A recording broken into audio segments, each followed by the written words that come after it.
এ ভাইয়া কি বলছেন একটু শুনে যাবেন।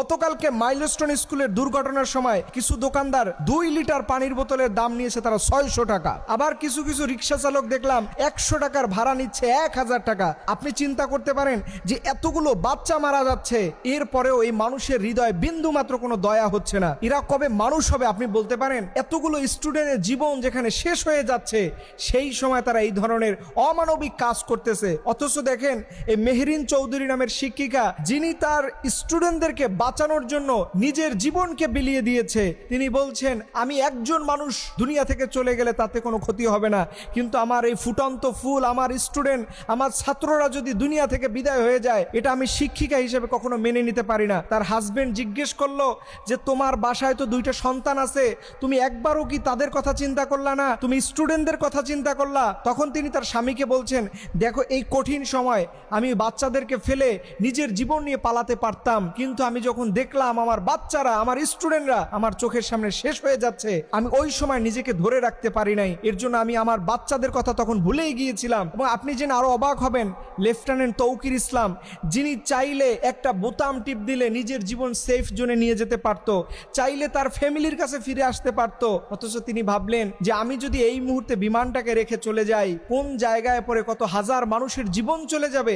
এই চিন্তা ভাবনা করে পাইলট শেষ বিন্দু পর্যন্ত বিমানের মধ্যে ছিলেন। তার সুযোগ ছিল বেঁচে ফেরার, কিন্তু তিনি ফিরলেন না। তিনি সেই জায়গাতে নিজের জীবন দিয়ে এ দেশের মানুষকে রক্ষা করলেন।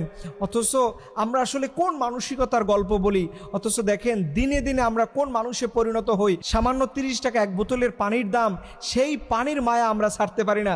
যেখানে 40, 50, 100 টাকা একটা রিক্সাওয়ালার দাম হয়, যেখানে আমরা খুশি হয়ে অনেক রিক্সাওয়ালার বোনাস দেই, অথচ এই কাজটা তারা কিভাবে করলো? এই বিপদের মধ্যে আমরা কিছু বিষয় দেখলাম, কিছু মানুষ সেলফি তোলার জন্য সমানে দাঁড়িয়ে থাকে, অ্যাম্বুলেন্সকে সাইড দিচ্ছে না। আবার আজকে আমরা দেখলাম যে আমাদের গভর্নমেন্ট সে সাহায্য নেওয়ার জন্য ফেসবুকে স্ট্যাটাস দিচ্ছে, এই দুর্ঘটনায় যারা আক্রান্ত হয়েছে তাদের সাহায্যের জন্য সরকারি ফান্ডে আপনারা জমা দেন।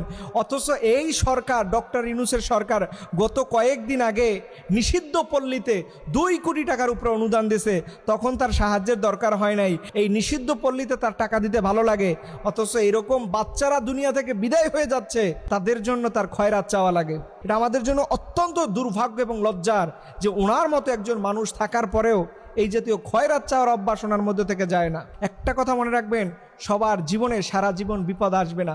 আজকে আপনি যেই আচরণটা করবেন, এইটা আপনার জেনারেশন টু জেনারেশন এটা ভোগ করবে। আজকে আপনি মানুষের পক্ষে দাঁড়াবেন, আল্লাহ তাআলা আপনার পক্ষে কাউকে দাঁড় করাবে। আজকে আপনি জুলুম করবেন, দেখবেন আল্লাহ আপনার বিপক্ষে কাউকে দাঁড় করিয়ে দেবে। এর জন্য খবরদার, মানুষের বিপদের সময় কখনো সুযোগ নিতে যাবেন না। আল্লাহ রাব্বুল আলামিন আমাদের যে সকল স্টুডেন্ট, যে সকল শিক্ষক শিক্ষিকা সহ যারাই এই দুর্ঘটনায় আক্রান্ত হয়েছে, আল্লাহ তোমার গায়েবী মদদের মাধ্যমে আল্লাহ তাদের সুস্থ করে দাও। আল্লাহ রাব্বুল আলামিন যেন তার সিফাতি নামের উসিলায় তাদের সুস্থ করে দেয়। সবাই বলুন আমিন। ভিডিওটি শুনে কেমন লাগছে? যদি ভালো লাগে থাকে অবশ্যই শেয়ার করে সবাইকে দেখার সুযোগ করে দেন।